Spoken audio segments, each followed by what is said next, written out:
Hello, ladies and gentlemen, and welcome to our presentation. I am Jacob Pearson. Throughout the course of this presentation, you will hear from myself as well as my co-workers on this proposal, Mr. Travis Kendrick and Mr. Christopher Payne.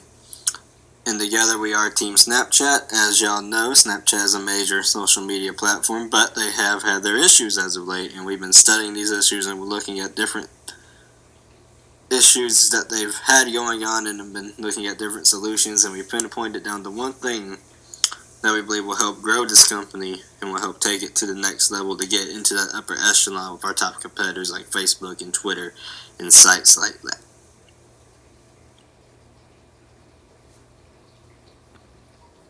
Before we go any further, let's take a look at an overview of our current product.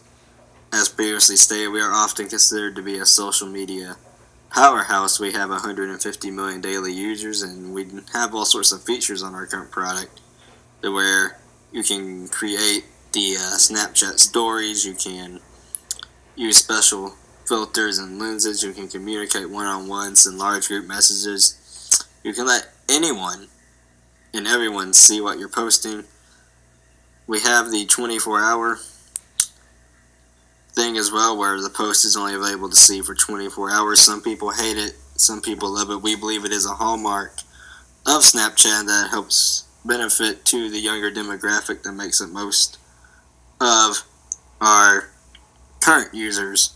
But we have also determined that that is part of the problem, that we're not reaching enough of that older demographic, which will lead us into our next slide, which is where we will address the problem that we have chosen to tackle with this proposal. Thanks, Jacob, for that introduction. So what is our problem? First of all, we have a smaller audience than our main competitor, which is Facebook.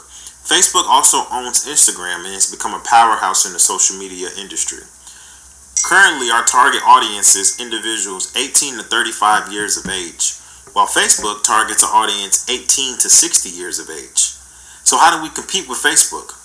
Well, what we need to do is find a way to target a larger audience, so that way we can offer something that an older audience can appeal to. That will in turn keep us from becoming irrelevant in comparison to Facebook. So how do we fix this problem? We've taken a look at Facebook and studied how they have managed to capture the attention of an older audience. We decided that the best solution is to take a page from their book and capitalize on successful strategies.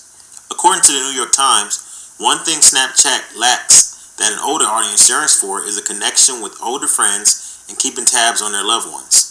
In a survey of over 350 American adults between the ages of 60 and 86, researchers at Pennsylvania State University found that older people enjoy the same things their younger counterparts do: using Facebook to bond with old friends and developing relationships with like-minded people.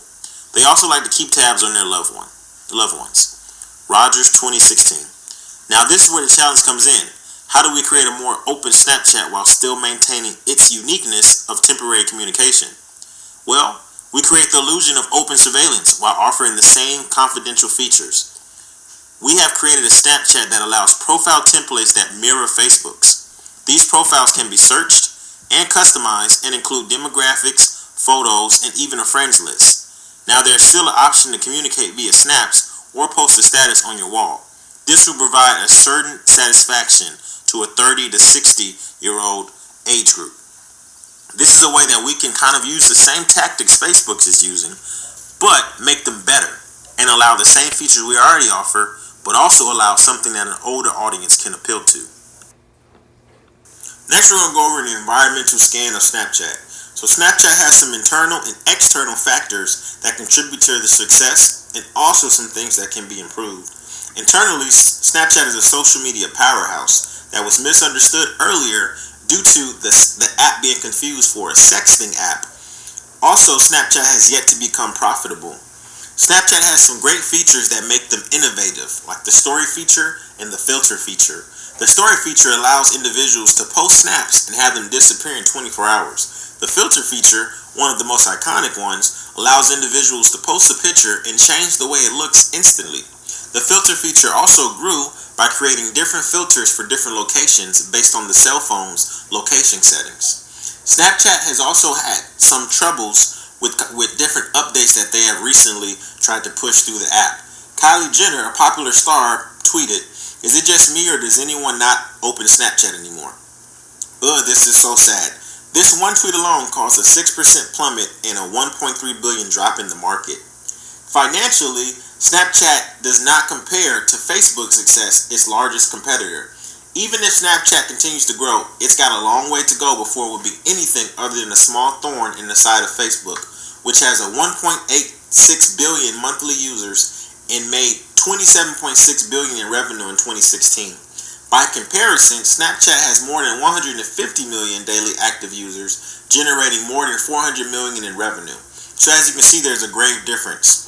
Snapchat's largest competitor is Facebook, which is a well-known social media business that owns Instagram and has become a top dog in the industry for a while. We can learn a lot from Facebook, which also owns Instagram. Facebook has become a social media monopoly by taking ideas from popular social media applications and building a mega platform that offers everything in one stop. Similar to Walmart. It's impossible to talk about Snapchat without also talking about Facebook. Facebook tried to buy the messaging service for $3 billion in 2013, but we turned it down. We have a lot to learn from Facebook, but we must continue to prevent them from making us irrelevant. In order to thrive, Snapchat, whose users are mostly between 18 and 35, we need to appeal to a broader user base.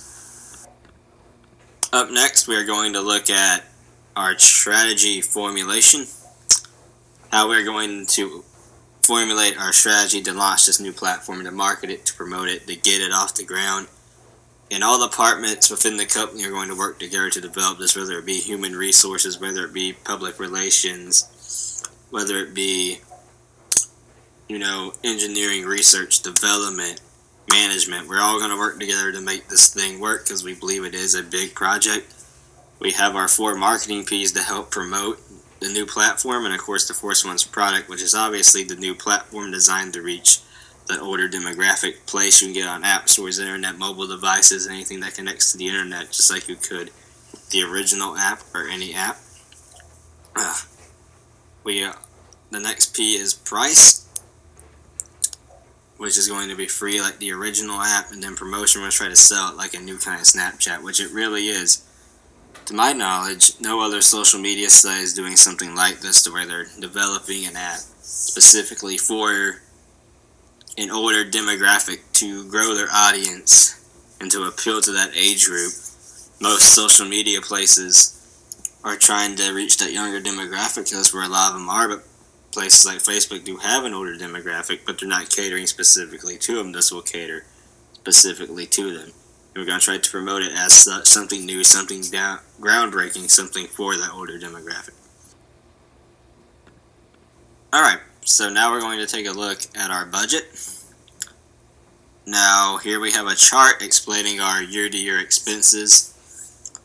And we're going to use these expenses to come up with our total budget numbers. As you can see, total expenses for year 1 are $6,643,698. We're going to have a budget of $6,650,000, for that first year, to give us that room of cushion.